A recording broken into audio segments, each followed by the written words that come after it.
आपके साथ जो घटना घटी वो कहाँ घटी? चोमू सरकारी हॉस्पिटल। डॉक्टर का क्या नाम था? सर डॉक्टर का तो नाम नहीं जानती हूँ। कितने लोग थे? 4 लोग थे। हॉस्पिटल का क्या नाम था? सरकारी हॉस्पिटल। कितना समय हो गया? 5 साल। क्या आपने एफआईआर दर्ज कराई? जी सर वहाँ चोमू थाना में कराई मैंने एफआईआर दर्ज। कब करवाई? तारीख तो याद नहीं है मेरे को।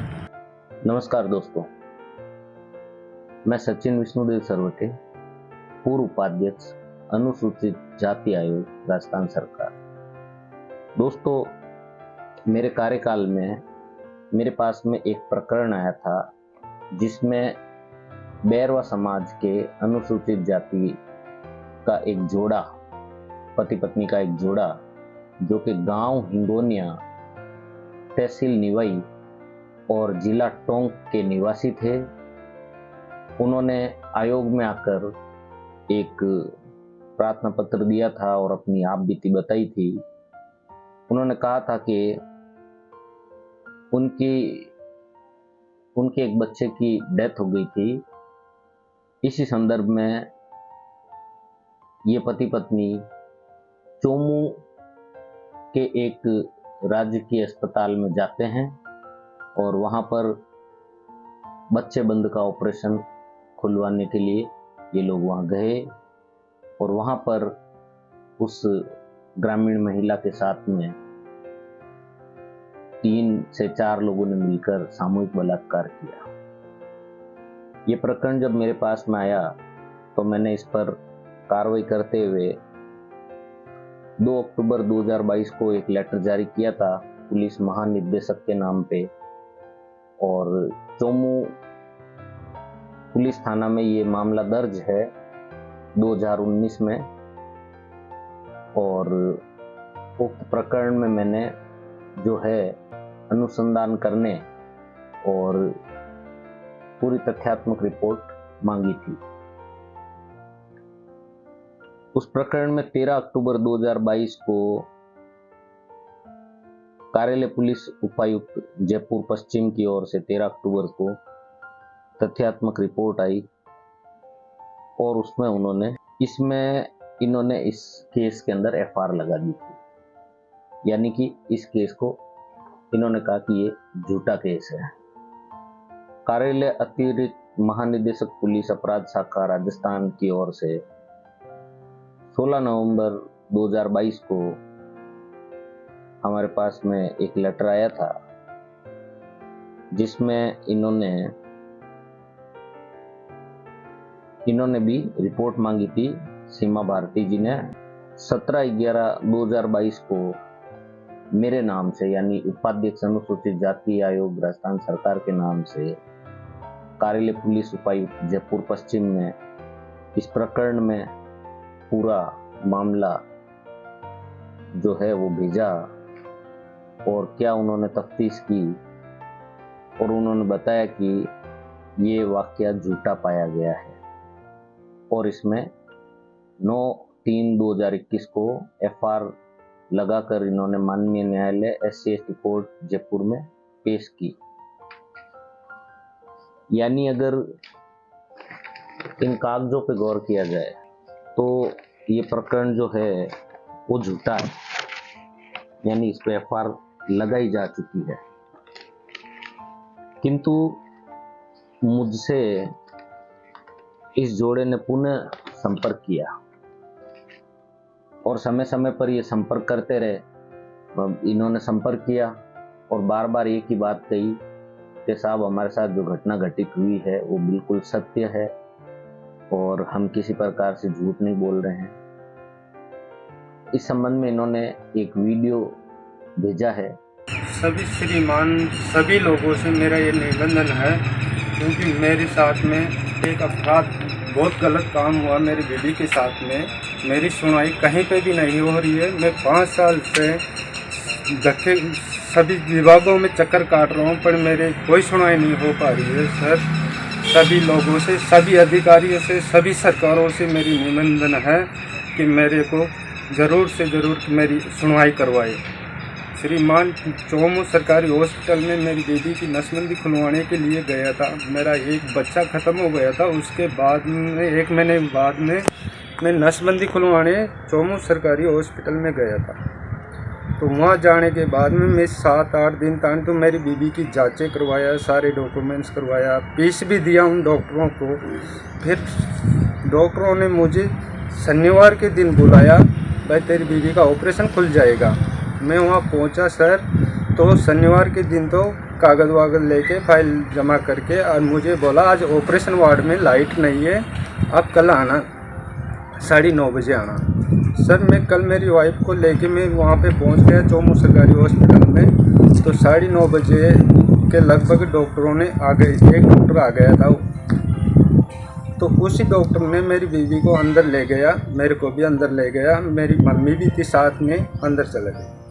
और वहाँ पे मेरी बीवी के वो ड्रॉप चढ़ा दिए, बेड पे लेटा के। ड्रॉप चढ़ाने के बाद में वो डॉक्टर मुझे एक पर्ची पे दवाई लिख के दिया कि ये दवाई तेरे को बाहर से लानी पड़ेगी। सर मैंने सामने मेडिकलों पे घूमा और आधी दवाई तो मिल गई, आधी दवाई नहीं मिली। मैंने उनको लाके बताया, फिर दोबारा पर्ची फाड़ के दोबारा पर्ची लिखा कि ये दवाई तेरे को बाहर से लानी पड़ेगी, ये थोड़ी महंगी आएगी। सर मैंने पूरी चोमू में घूम लिया, मुझे वो दवाई नहीं मिली। फिर सर मैंने वहाँ 1 किलोमीटर गया, वो बरोला हॉस्पिटल में, उसमें लाइन लग के और उसमें वो दवाई मुझे मिली। कम से कम 1.5-2 घंटे का वक्त लग गया था साहब मुझे वहाँ जाने में। मैंने वो दवाई ला के दिया कि डॉक्टरों ने बोला कि अब तेरी बीबी का अभी तो होगा नहीं ऑपरेशन। और मुझे वो डॉक्टरों ने अंदर बुलाया कि तेरी बीबी को उठा ले जाते। मैं अंदर गया साहब, तो मेरी बीवी बेहोश में पड़ी थी। तो मैं एक बार तो शर्मा के वापस आ गया, फिर दोबारा हिम्मत बांध के गया। तो मैं इसको हाथ पकड़ के उठा के इसकी साड़ी वाड़ी बंधवा के लेके आया। फिर उन डॉक्टरों ने बोला तू क्या काम करता है? तो मैं बोला मैं साहब मैं मजदूरी का काम करता हूँ और तेरी कब छुट्टी रहती है? मगर साहब मेरी माँ उसके ऐसे छुट्टी होती है कि ये रोती है, ये चिल्लाती है, इसको थोड़ा समझा के लाया कर, इसकी छाती में दिक्कत है तो छाती वाला डॉक्टर को बता। साहब मुझे बाहर करते हैं और वहाँ जाके एक टेबल पर जाके इन्होंने मेरे को बताया कि अपने दोनों को साथ में जान से मारने की बहुत वो है, आप यहाँ से निकल चलो कैसे करवा दें।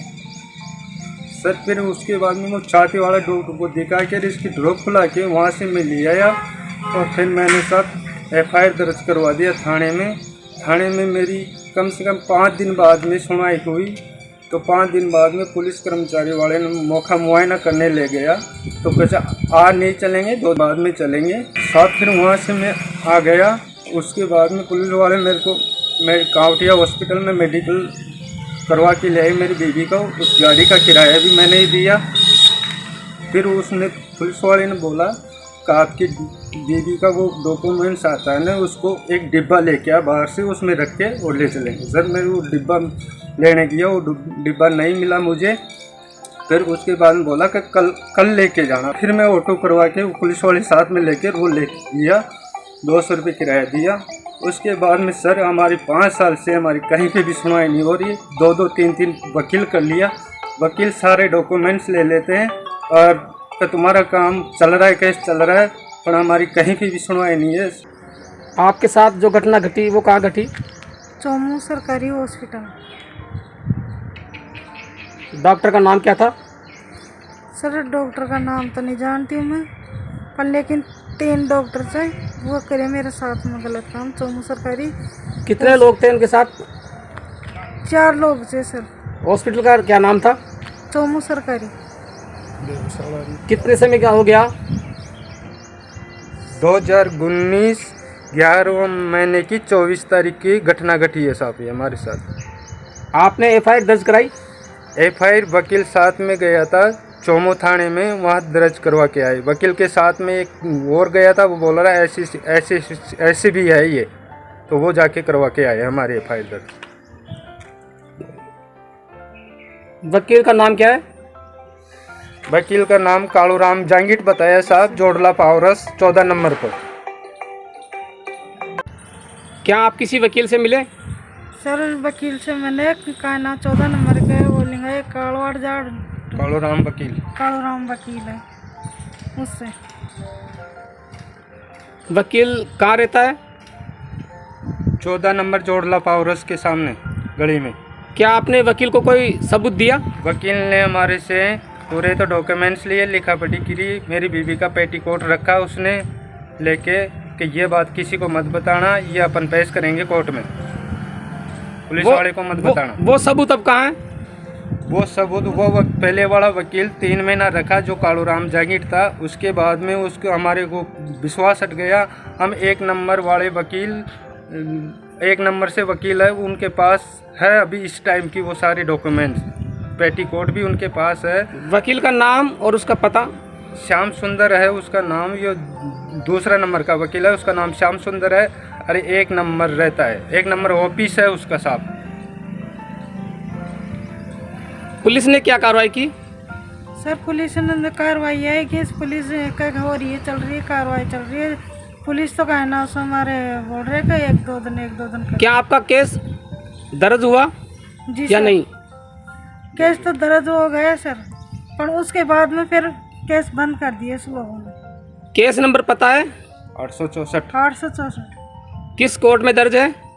सर पहले तो चौमू कोर्ट में था। चौमू कोर्ट में मेरी बीवी का बयान हुआ है 164 के होने के बाद में फिर सेक्शन कोर्ट में भेज दिया। सेक्शन कोर्ट में फिर ऊपर वाला कोर्ट है एक नया बना है जिसमें 261 के ऐसे बयान करवाए हमारे। उसके बाद में वो वकील हमारे को बोला भाई तुम्हारा केस चल रहा है।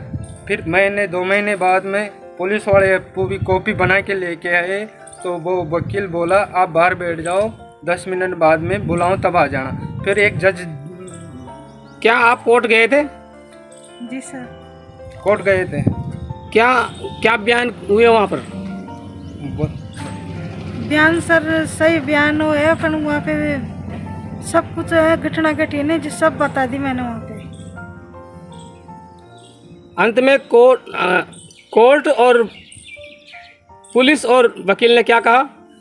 कि तुम्हारा केस चल रहा है, हो जाएगी तुम्हारी कार्रवाई। अगर पुलिस ने झूठा साबित कर दिया तो आप क्या करना चाहेंगे?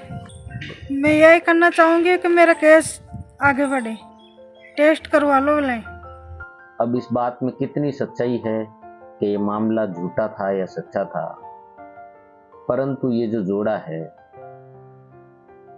ये टेस्ट करवाने को भी तैयार है। अब टेस्ट से यहाँ इनका अर्थ है नार्को टेस्ट,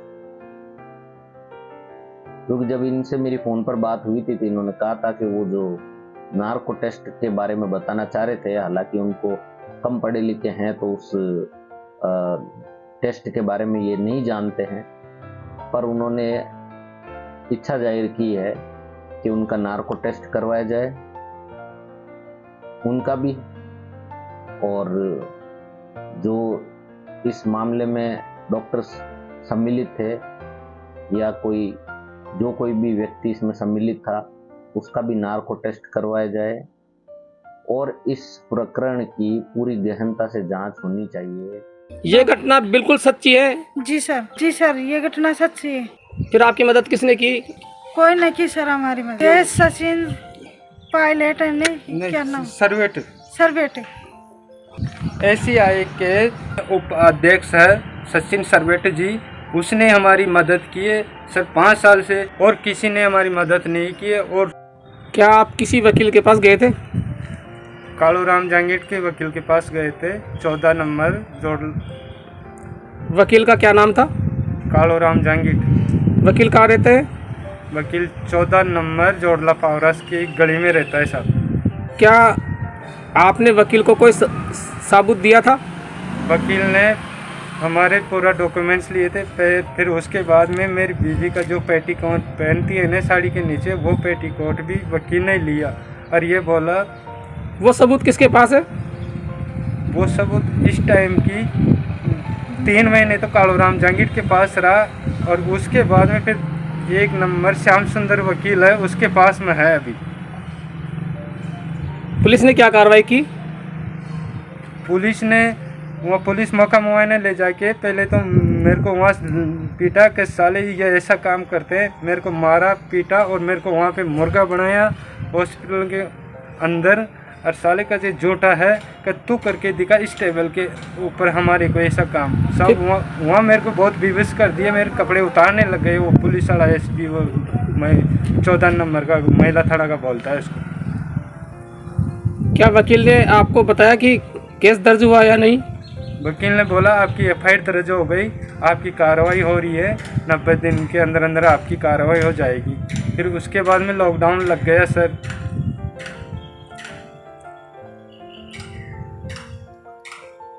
केस नंबर पता आपको? केस नंबर हमारे को वो ये कालू राम जांगिट वकील तो नहीं बताया, ना पुलिस वाले बताए हमारे को केस नंबर, ना उन्होंने हमारे किस कोर्ट में है? पहले तो चोमू कोर्ट में था, फिर उसके बाद में सेक्शन कोर्ट में जयपुर आ गया था साहब। क्या आपके बयान हुए?